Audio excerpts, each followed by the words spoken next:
इस योगी को, कौन से योगी को? जो प्रशांत मन वाला है, उसको ही उत्तम सुख मिल सकता है। शांत रजसम ब्रह्म भूतम अकल्मषम। और एक अच्छी बात बता रहे हैं, शांत रजसम, जिसका रजोगुण शांत हो गया। तमोगुण क्यों नहीं कहा?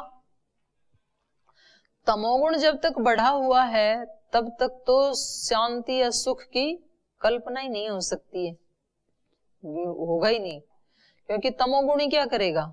सोया पड़ा रहेगा। तो जो सोया है उसको कहां सुख मिलेगा? कुछ पुरुषार्थ करेगा तब तो मिलेगा ना। तो रजोगुण में जब आएगा, कुछ करेगा सुख के लिए, पुरुषार्थ प्रयास करेगा, तब इसको कुछ मिलेगा। और यदि रजोगुण में ही रहा तो फिर चंचलता बनी रहेगी। और फिर रजोगुण को ही शांत करने के लिए क्यों कहा? सत्व को भी शांत करने के लिए क्यों नहीं कहा? क्योंकि सत्वगुण भी यदि शांत हो गया तो फिर किससे उसकी अनुभूति करेगा? तो सत्व तो बना रहना चाहिए। तमोगुण तो कैटेगरी में ही नहीं आता है योग के। रजोगुण में व्यक्ति ज्यादा रहता है जो इस मार्ग पे चलता है। तो इसलिए उसके लिए कहा शांत रजसम ब्रह्म भूतम अकल्मषम। रजोगुण को शांत करके, शांत रजसम, या शांत हो गया है रजोगुण का विकार जिसका, ऐसे योगी को ब्रह्म भूतम, जो ब्रह्म भूत हो गया है। ब्रह्म भूत माने ब्रह्म में लीन, सब जगह ब्रह्म को देखता हुआ। तो ब्रह्म भूतम अकल्मषम, जिसने अपने पापों को नष्ट कर दिया है। पाप कौन से हैं? पकड़ में आते हैं कोई पाप? हम पाप करते हैं कि नहीं करते हैं? नहीं, अपने खुद के जीवन में ये तो स्थूल शब्द हो गए, ये तो हम सुनते हैं। हमारे अपने व्यक्तिगत जीवन में हमें कभी पकड़ में आया कि हमने कोई पाप किया है? ऐसे कभी किसी की अनुभूति हुई? तो किस किस तरह के पाप होते हैं हमारे से? क्योंकि हम तो आश्रम में रहते हैं, तो जिनको लोग पाप कहते हैं वो तो ऐसा तो हम कुछ करते नहीं। हमारी दिनचर्या भी अच्छी है, हमारा खाना पीना भी अच्छा है, हमारा तो पढ़ना भी अच्छा है, इतने अच्छे अच्छे शास्त्रों का हम अध्ययन करते हैं। तो कहीं पाप होता है अपने से? है जी, मन से होता है। कब कब हो जाता है? किस तरह का हो जाता है जी? जैसे शेयर कर सकते हैं कि शेयर नहीं कर सकते हैं? वाणी के हो जाते हैं।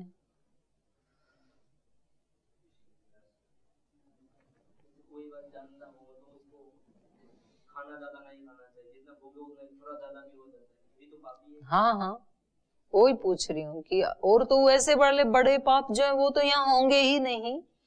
तो अपने से जो त्रुटियां होती हैं, क्योंकि नहीं तो फिर क्या होगा, व्यक्ति में तुष्टि दोष आ जाएगा।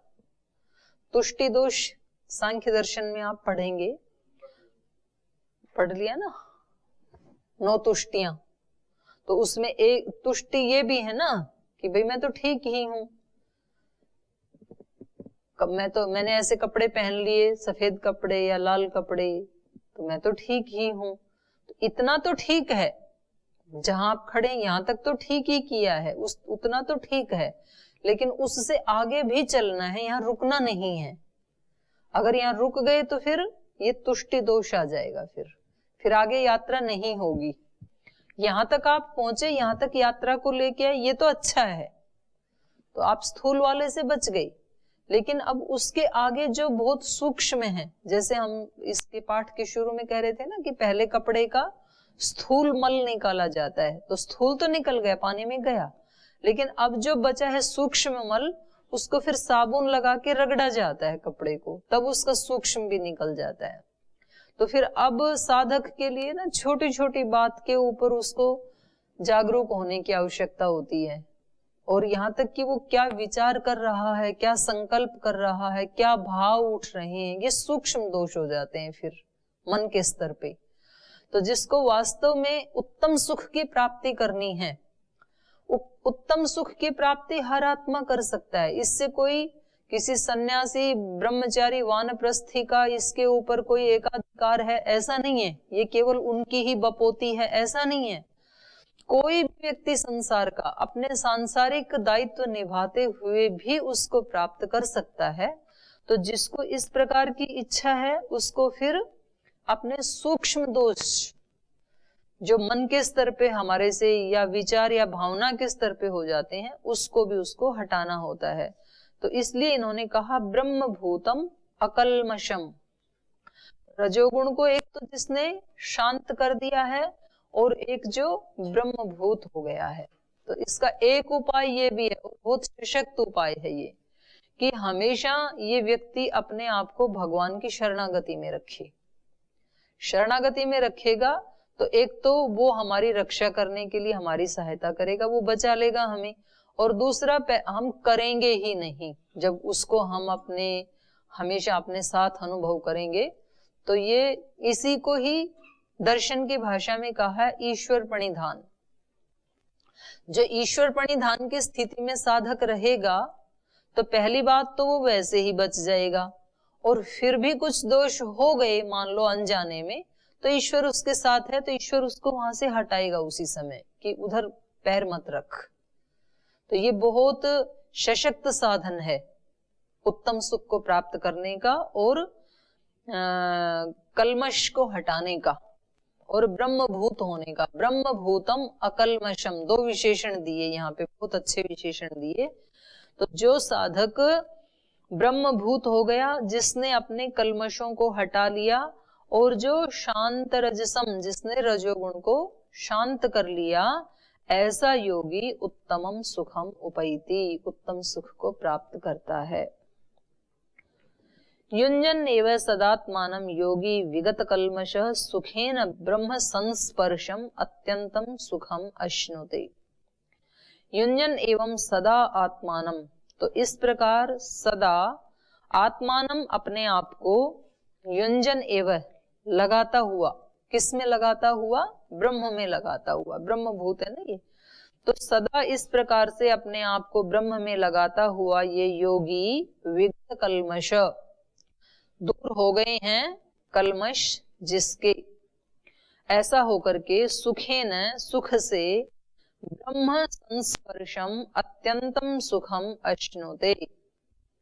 तो ये ब्रह्म संस्पर्शम, ब्रह्म के संस्पर्श को प्राप्त हो जाता है और अत्यंतम सुखम अश्नुते, अत्यंत सुख को अनुभव करता है। अत्यंत सुख कौन सा है? पहले वाले में कहा था उत्तम सुख, इसमें कह रहे हैं अत्यंत सुख। अत्यंत सुख कौन सा है जी? हाँ, अत्यंत सुख मतलब जो कभी नष्ट ना हो, अक्षय। अथ त्रिविध दुख अत्यंतम निवृत्ति अत्यंत पुरुषार्थ। तो एक तो होती है शॉर्ट काल के लिए निवृत्ति, थोड़े समय के लिए, तो वो हो गया उत्तम सुख। लेकिन वो उत्तम सुख आया है, वो चला भी जाएगा, अविनाशी सुख नहीं है। उत्तम सुख तो है, जैसे सात्विकता में रहना उत्तम सुख है, लेकिन जब तक सात्विकता है तब तक रजोगुण तमोगुण भी साथ में हैं। जाएंगे तो तीनों जाएंगे, रहेंगे तो तीनों रहेंगे, तो वो दबे हुए हैं अभी रजोगुण और तमोगुण।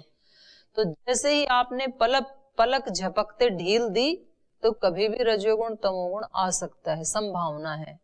लेकिन जब गुणातीत हो गए, अक्षय सुख को, ब्रह्म सुख को प्राप्त कर लिया, तो ये कैसा सुख है?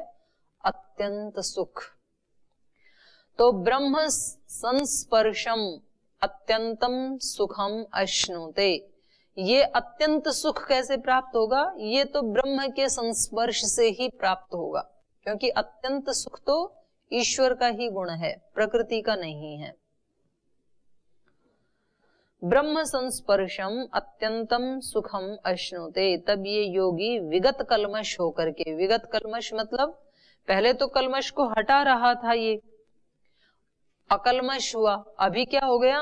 विगत कल्मश, विशेष रूप से चले गए हैं। विगत माने विशेष रूप से चले गए हैं कल्मश जिसके, ऐसे योगी को कहेंगे विगत कल्मश।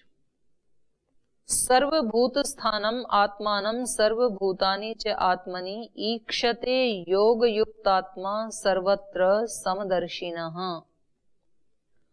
सर्वभूत स्थानम आत्मानम, ये दोनों श्लोक ना, इनको निशान लगा लेना, ये स्वामी जी भी बोलते रहते हैं, बहुत अच्छे हैं ये। सर्वभूत स्थानम आत्मानम सर्वभूतानि च आत्मनि ईक्षते योग युक्तात्मा सर्वत्र समदर्शन। जो व्यक्ति सब भूतों में तो अपने आप को देखता है, सर्वभूतस्थम आत्मानम, तो देखो जब सब भूतों में स्थित अपने को देखेगा तो वो कैसी हमारी स्थिति होगी। अभी हम केवल अपने अपने को देखते हैं, अपने सुख को, अपने फायदे को, और दूसरे का भी इसमें सुख है कि नहीं वो हमारी दृष्टि नहीं होती है। और जब दूसरे की जगह अपने को खड़ा करके देखेगा तो फिर इसको लगेगा कि भाई इसकी जगह मैं होता तो मैं भी ऐसे ही करता। अभी तो हम वहां खड़ा ही नहीं करते हैं अपने को, केवल अपने पास ही खड़ा हुआ रखते हैं अपने आप को, तो अपना अपना सुख हमें दिखाई देता है, दूसरे का नहीं दिखाई देता है। जब हम उसके स्थान पे अपने को भी खड़ा करना सीख जाएंगे तो फिर हमारे 90% तो शिकायतें वैसे ही खत्म हो जाएंगी, 90% कंप्लेंट हमारी चली जाएंगी। इसलिए जो योगी होते हैं ना, एक बहुत बड़े योगी हुए हैं, कर्नाटक में थे स्वामी निर्मलानंद जी, तो उन्होंने अपनी इच्छा से अपना शरीर छोड़ा, उनको आत्म साक्षात्कार हो गया था। 1 वर्ष पहले उन्होंने बताया था कि अब मैं अगला उत्तरायण काल आने पर अपना शरीर छोड़ दूंगा, मतलब 14 जनवरी के बाद, तो उसी समय उन्होंने छोड़ दिया, ऐसे पहले बता दिया था। तो उनसे एक बार गुरुजी ने पूछा था कि स्वामी जी महाराज आप अपने जीवन का कोई सार बताइए, आपने इतना पहले फौज में थे और फिर फौज की नौकरी रिजाइन करके और जाके वहां पहाड़ के ऊपर बैठ गए, ऐसे पत्थर के ऊपर, वहां एक बड़ा सा पहाड़ है, BR हिल्स कहते हैं उसको, उसका नाम है। फिर वहां के जो फॉरेस्ट के लोग थे उन्होंने उनकी एक झोपड़ी बना दी, फिर एक कुटिया में रहने लगे, तो फिर 12 वर्ष मौन रहे वो वहां, और उसके बाद भी 45 वर्ष रहे फिर उस झोपड़ी में। आश्रम सा बन गया, थोड़ा बाउंड्री भी लगा दी, उस आश्रम में 45 वर्ष तक रहे, बाहर नहीं गए कहीं भी, बस एक बार फौज से आए, वहां आके शिला पे बैठे तो उससे बाहर गए ही नहीं फिर। तो वो उनसे पूछा गुरुजी ने कि आपके जीवन का कोई सार रूप में बताओ आपका उपदेश। वैसे तो पुस्तकें भी लिखी हैं उन्होंने इंग्लिश में, अपनी लाइब्रेरी में भी हैं। तो उन्होंने 3 शब्द बताए, नो डिमांड, नो कंप्लेंट, किसी से कोई डिमांड नहीं, किसी की कोई शिकायत नहीं, नो जजमेंट, 3 शब्द, no demand, no complaint, no judgement. किसी से कुछ मत चाहो, नो डिमांड, चाहना है अपने आप से, नो कंप्लेंट, शिकायत मत करो, वो ऐसा है इसलिए मैं ऐसा हूं, उन्होंने ऐसे किया इसलिए मैंने भी ऐसे किया, नो कंप्लेंट। और नो जजमेंट, किसी दूसरे का जजमेंट मत करो। झट से हम 1 मिनट में जजमेंट कर देते हैं, वो ऐसे हैं, जबकि हमने अपने आप को उसकी स्थिति में खड़ा करके देखा ही नहीं कि उसकी जगह यदि मैं होता तो मेरी क्या हालत होती। तो हम तुरंत जजमेंट कर देते हैं कि ऐसे, और कई बार तो हम कुछ समूहों का जजमेंट कर देते हैं, पूरे के पूरे ग्रुप का। हिंदू ऐसे होते हैं, मुसलमान ऐसे होते हैं, डॉक्टर तो ऐसे होते हैं, वकील तो ऐसे होते हैं, अध्यापक तो ऐसे होते हैं, गुरुकुल वाले तो ऐसे होते हैं, संसार वाले तो ऐसे होते हैं, मतलब पूरे ग्रुप का ही जजमेंट कर देते हैं। तो ये ठीक स्थिति नहीं है, नो जजमेंट, क्योंकि अभी तो हम जजमेंट अपना ही नहीं कर पा रहे हैं। हम क्या हैं, हम अच्छे हैं कि बुरे हैं, कि धर्मात्मा हैं कि पुण्यात्मा हैं कि पापात्मा हैं, कि हमारा स्वरूप क्या है, हम खुद अपना ही जजमेंट नहीं कर पाए हैं अभी तक। यदि हमारा अपने प्रति ये जजमेंट है कि मैं तो बहुत अच्छी श्रेष्ठ आत्मा हूं, निर्दोष आत्मा हूं, तो फिर एक भी दोष नहीं होना चाहिए मेरे से, लेकिन दोष तो हो जाते हैं। तो फिर मेरा जजमेंट ठीक नहीं है मेरे प्रति। क्यों नहीं है ठीक? क्योंकि अभी मैंने अपने स्वरूप को तो जाना ही नहीं है। अभी तो मैं मन के साथ, वो जैसे हवा के झोंकों के साथ जो हिलता डुलता है, ऐसे मैं हिलता डुलता रहता हूँ। अनुकूलता आती है तो मैं अच्छा बन जाता हूँ, प्रतिकूलता आती है तो मैं बुरा बन जाता हूँ। तो अभी तो मुझे मेरे ही स्वरूप का नहीं पता कि मैं हूं क्या। तो जब मुझे मेरे ही स्वरूप का नहीं पता है, मैं तो बहुत नजदीक हूं अपने, तो मैं दूसरे के स्वरूप के बारे में कैसे निर्णय दे सकता हूं कि ये व्यक्ति ऐसा है? पता नहीं उस व्यक्ति ने किस परिस्थिति में ऐसा किया होगा, पता नहीं क्या स्थिति रही होगी, क्या मजबूरी रही होगी, क्या कमजोरी रही होगी। हो सकता है आप 10 किलो वजन उठा सकते हैं, आपके अंदर शक्ति है, आप कहते हो ये क्यों नहीं उठा सकता जब मैं उठा सकता हूं, ये भी 20 वर्ष का है, मैं भी 20 वर्ष का हूं। तो भाई आपके अंदर वो ताकत है, आप उठा सकते हैं। हो सकता है वो बेचारा रोगी रहा हो पिछले 5 साल से, तो उसमें शक्ति नहीं है। यदि आप भी रोगी होते, आप में शक्ति नहीं होती, तो आप भी नहीं उठा पाते। उतना तो हम सोचते ही नहीं है। लेकिन और हम सबसे ज्यादा तो नाराजगी उन्हीं से होती है जो उठा नहीं पाते हैं वजन को, मतलब जो संभाल नहीं पाते हैं। जबकि वास्तविक स्थिति वो ये है कि वो व्यक्ति तो सबसे ज्यादा सहानुभूति का पात्र है। जिससे गलतियां हो रही हैं, वो गलतियां क्यों कर रहा है? क्योंकि उसमें शक्ति नहीं है। अगर उसमें शक्ति होती तो वो गलती क्यों करता? तो वो तो हमारी सहानुभूति का पात्र है, और हम सबसे ज्यादा दंड का पात्र उसी को बनाते हैं जो गलती करता है। जो नहीं करता है उसको हम दंड भी नहीं देते हैं, उससे हम प्रीति ही करते हैं। ये संसार का रास्ता है।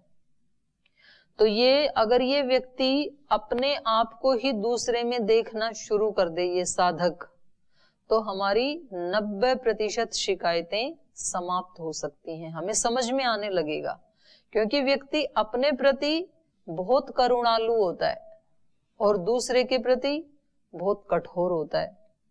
अपने से दूध गिर गया तो क्या करूं, चल तो रहा था, संभाल करके ही हाथ से छूट गया, क्या करूं। तो कितनी करुणा दिखाई अपने ऊपर। और आप हैं आचार्य और किसी शिष्य से गिर गया तो, और उससे गिर भी इसलिए गया क्योंकि आप सामने खड़े थे, उसके हाथ कांप गए बेचारे के देख करके। दूसरे से गिर गया तो फिर हम बहुत न्याय प्रिय होते हैं। दूध को ऐसे गिराया जाता है, आपको मिल जाता है फ्री में, इसलिए आपको उसकी कीमत का पता नहीं है। ऐसे आंख बंद करके चलते हो, फिर सॉरी भी नहीं बोलते हो, गिरा के आगे चल पड़ते हो। तो उसके प्रति पूरे न्यायशील होते हैं हम, अपने प्रति करुणालु होते हैं। और ये साधक अपने को ही वहां देखेगा, मेरे से भी एक दिन गिर गया था, फिर क्या होगा? गुस्सा शांत होगा ना फिर। जैसे मान लो आप यहाँ रहते हैं, आप कहीं बड़े उस पे पद पे हैं, आप आचार्य की भूमिका में या वरिष्ठ ब्रह्मचारी की भूमिका में या सन्यासी की भूमिका में हैं, और कुछ नए ब्रह्मचारी अभी अभी आए हैं जो कनिष्ठ भूमिका में हैं अभी, और वहां पर हॉल में केवल वो ही खाना खाते हैं रोजाना, और वहां कोई टेबल या कोई बर्तन रखा हुआ था, और आप सुबह सुबह पानी पीने के लिए वहां गए और आप टकरा गए उससे, टेबल से, और आपको थोड़ी चोट भी लग गई, और फिर आप नाराज हो रहे हैं कि ये सुबह सुबह ला करके किसने रखी यहाँ पर ये टेबल, मेरे को चोट लग गई है। तो बहुत गुस्सा आ रहा था उन नए वाले ब्रह्मचारियों में कि अभी अभी आए, इनको कुछ पता नहीं है किसने ला करके रखी है यहाँ। और फिर उनमें से एक ब्रह्मचारी आकर के धीरे से आपके कान में कहता है कि आचार्य जी ये तो कल आपने रखवाई थी। फिर कैसा होता है? एकदम से डाउन आता है ना फिर, कि मैं नहीं रखवाई थी तो कोई बात नहीं फिर तो, और दूसरे ने रखी थी तो क्यों रखी थी। तो ये क्या समझा रहे हैं हमें? सर्वभूत स्थानम आत्मानम, सब भूतों में ये अपने आप को देखता है। आत्म तत्व एक ही है और मेरे जैसा ही उसमें है, और मैं वहां होता तो भी शायद ऐसे कर देता मैं भी। तो ऐसा सोचते ही फिर ये कूल हो जाता है, इसकी शिकायतें खत्म हो जाती हैं। सर्वभूतस्थम आत्मानम, अपने आप को देखता है सब भूतों में स्थित आत्म तत्व को। सर्वभूतानि च आत्मनि, माने सब भूतों में अपने को देखता है और अपने में सब भूतों को देखता है। ईक्षते, देखता है। योग युक्त आत्मा सर्वत्र समदर्शन, तो इस प्रकार से जो योग युक्त आत्मा है वो कैसा हो जाता है? समदर्शन, समदर्शी हो जाता है। तो क्या इसका ये अभिप्राय है कि फिर मतलब कोई भी उल्टा पलटा करे तो कुछ भी नहीं बोलना है, क्योंकि वो मेरे जैसा ही आत्मा है? तो फिर वो सुधार कैसे होगा? फिर चीजें बिगड़ती चली जाएंगी। तो ये अभिप्राय नहीं है कि उसके बारे में उसको बताना नहीं है, बताना है। और कभी कभी ऐसे होता है कि वो बहुत सॉफ्ट भाषा को नहीं समझता है, उसका संस्कार ऐसा है, तो उसको थोड़ा तेज आवाज में भी बताना पड़ता है। लेकिन तेज आवाज में बताते हुए या सॉफ्ट भाषा में बताते हुए, कैसे भी उसको भावना एक तो उसको ठीक करने की होनी चाहिए, और फिर उसको डांट भी रहे हैं तो भी अपने मन में क्या होना चाहिए? प्रीति का भाव। ये इसका अभिप्राय है। जैसे कोई माँ है, वो अपने बच्चे को कैसे मानती है? अपना ही स्वरूप मानती है ना। तो ये यही मानती है, आत्मानम सर्वभूतानि, वो अपना ही स्वरूप अपने बच्चे में मानती है कि ये मेरा ही स्वरूप है। लेकिन क्या कभी बच्चे को डांटती है कि नहीं डांटती है? डांटती है। सबसे ज्यादा तो माँ ही डांटती है। क्यों? क्योंकि माँ उसके किसी चाहती है कि कोई भी दोष ना रहे मेरे बच्चे में, उसको निर्दोष बनाना चाहती है। लेकिन जिस समय डांट रही होती है उस समय भी भाव क्या होता है कि ये मेरा ही स्वरूप है, ये भाव होता है या शत्रुता का भाव होता है? आत्म स्वरूप का ही भाव होता है कि ये मेरा ही है। और इसलिए बच्चे को उसकी डांट खा करके भी अप्रीति नहीं होती है। रहस्य की बात है ना। कोई दूसरा डांट दे तो व्यक्ति याद रखता है, और माँ ने कितनी बार डांटा होगा बचपन में, एक भी याद नहीं है, तो भी उनके साथ उतनी ही प्रीति है आज भी। मतलब याद करें तो एक दो बार याद आ जाएगा कि उस समय डांटा था माता जी ने, लेकिन वो डांट याद आके भी अप्रीति नहीं होती है कि क्यों डांटा मेरे को। ये है आत्म भाव रखना। तो चीजें जो आपकी जहां ड्यूटी है, जो जिम्मेदारी है, उसको ठीक करना ही है। अब मान लो कोई कंपनी चला रहा है कोई बॉस, और उसके एम्प्लॉय यदि ठीक से काम नहीं करते हैं, और वो इस श्लोक को लेकर के कि मैं तो कुछ भी नहीं कहूंगा इनको, तो फिर तो कंपनी थोड़े दिन में बंद हो जाएगी, तो नहीं चलेगा ना। तो कोई प्रिंसिपल है, कोई स्कूल कॉलेज चला रहे हैं और स्टूडेंट पढ़ते ही नहीं है, उपद्रव ही करते रहते हैं, कभी स्ट्राइक करते रहते हैं, और वो आत्मस्थ मान करके, उनको अपना ही स्वरूप मान करके उनको कुछ भी नहीं कहना है, मेरे को डांटना भी नहीं है, ऐसा करे, तो फिर थोड़े दिन में स्कूल कॉलेज ही उजड़ जाएगा। तो जिसकी जो जिम्मेदारी है, चाहे वो घर में है, किसी संस्था में है, किसी संगठन में है, किसी कंपनी में है, किसी ऑफिस में है, किसी गुरुकुल आश्रम में है, कहीं भी है, जो उसका दायित्व है वो उसको पूरा करना है। उसके लिए बताना भी पड़ता है लोगों को, लेकिन उसकी भावना क्या होनी चाहिए? प्रीति की ही होनी चाहिए। ये इस श्लोक का भाव है योग युक्त का। और ये ही है सर्वभूतानि च आत्मनि ईक्षते, सब भूतों में वो अपने ही स्वरूप को देखता है। तो जैसे बालक अपना स्वरूप अपने माँ बाप में या गुरु में, ऐसा उसने अपने तय कर लिया। माँ को तो पता है कि ये मेरा ही बच्चा है, क्योंकि माँ ने तो अपनी कोख में रखा है उसको 8-10 महीने। लेकिन बच्चे को तो नहीं पता कि मैं इसी माँ की कोख से पैदा हुआ। उसको तो बताया है ना कि ये तेरी माँ है, उसको तो नहीं पता। वो तो इतना छोटा था उस समय, उसको जानकारी भी नहीं मैं किस माँ से पैदा हो गया। लेकिन उसने अपना दृढ़ निश्चय कर लिया, ये ही मेरी माँ है, ये ही मेरा पिता है। दूसरों ने बताया, और एक निश्चय कर लेता है ये मेरे गुरु हैं। तो फिर वो कुछ समझाते हैं तो बुरा नहीं मानता है फिर ये, क्योंकि उसने एक आत्मा का संबंध जोड़ लिया। ऐसे योगी सब आत्माओं के साथ ऐसे ही आत्मा का संबंध जोड़ लेता है, तो उसको सब में अपना स्वरूप दिखाई देता है और अपने में सबका स्वरूप दिखाई देता है, उसका ऐसा बड़ा हो जाता है ये वाला दायरा। उसके लिए यहाँ पर कहा योग युक्त आत्मा ईक्षते। और ये ना यदि कोई एक व्यक्ति कर सकता है तो सब कर सकते हैं। एक ऋषि यदि कर सकता है तो दूसरे भी ऋषि बन सकते हैं, दूसरे भी कर सकते हैं। तो इसलिए ये भी नहीं सोचना चाहिए कि जी ये काम तो कोई बड़े ऋषि आदि करते हैं, ये थोड़े ना हमारे से होगा। तो आप भी वैसे ही हैं, आप भी कर सकते हैं। फिर ये अगले वाले को भी निशान लगा लो, ये तो बोलते ही रहते हैं स्वामी जी महाराज। यो माम पश्यति सर्वत्र सर्वं च मयि पश्यति तस्याहं न प्रणश्यामि स च मे न प्रणश्यति। यो माम पश्यति सर्वत्र, तो ये दृष्टि रखते हुए जो सब जगह मेरे को ही देखता है, और सर्वं च मयि पश्यति, और सब में मुझे देखता है, मुझ ब्रह्म को देखता है। तस्याहं न प्रणश्यामि, तो ब्रह्म कह रहे हैं उसके लिए मैं कभी नष्ट नहीं होता हूं।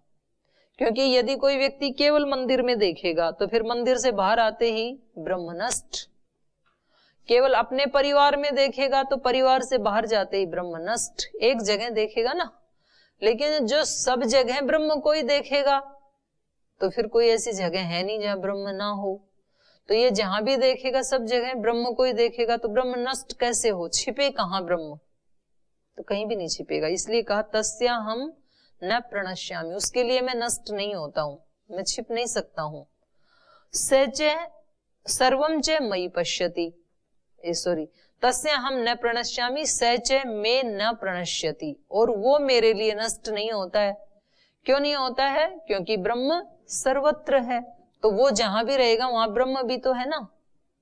तो ना तो वो ब्रह्म की आंखों से ओझल होता है कभी, और ना कभी उसकी आंखों से ब्रह्म ओझल होता है। तो जब जिसकी अनन्य शरणागति या संबंध जुड़ जाता है तो उस संबंध में फिर वो एक पल के लिए भी उससे अलग नहीं होता है। जैसे बहुत छोटा बच्चा है ना, जब तो आप तो बड़े हो गए इसलिए गुरुकुल में आ गए, तो आप अपनी माँ से अलग हो गए। बिल्कुल छोटा बच्चा है जो मानो कि 6 महीने का है या 6-8 महीने का है, तो वो मतलब उसकी माँ हो तो वो किसी के भी घर में खेलेगा। जैसे किसी के घर गए, माँ बैठी है तो अब वो पूरे कमरे में घूमेगा, खेलेगा, सब वस्तुएं उठाएगा, लेकिन उसका ध्यान कहाँ है? माँ के ऊपर है। अगर माँ धीरे से उठ के बाहर चली जाए तो ये तुरंत रोने लगता है, और जब माँ आ गई तो फिर खेलने लगता है। तो इसका ध्यान कहाँ है? माँ के ऊपर। और माँ का भी ध्यान कहाँ है? बच्चे के ऊपर। वो अपने सहेली से या रिश्तेदार से बातचीत कर रही है, चाय पी रही है, बच्चा खेल रहा है, लगता है कि माँ का ध्यान ही नहीं है।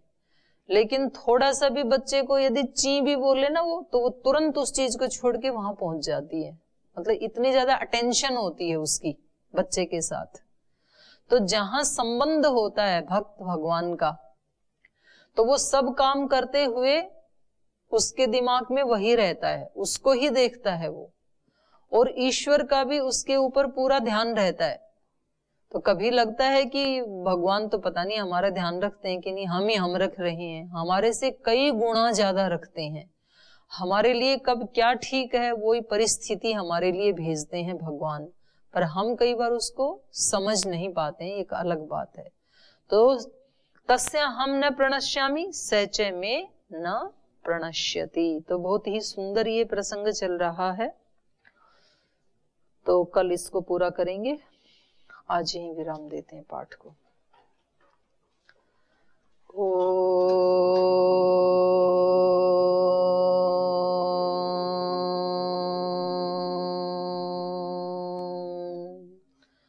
शांति शांति शांति। श्री गुरुभ्यो नमः।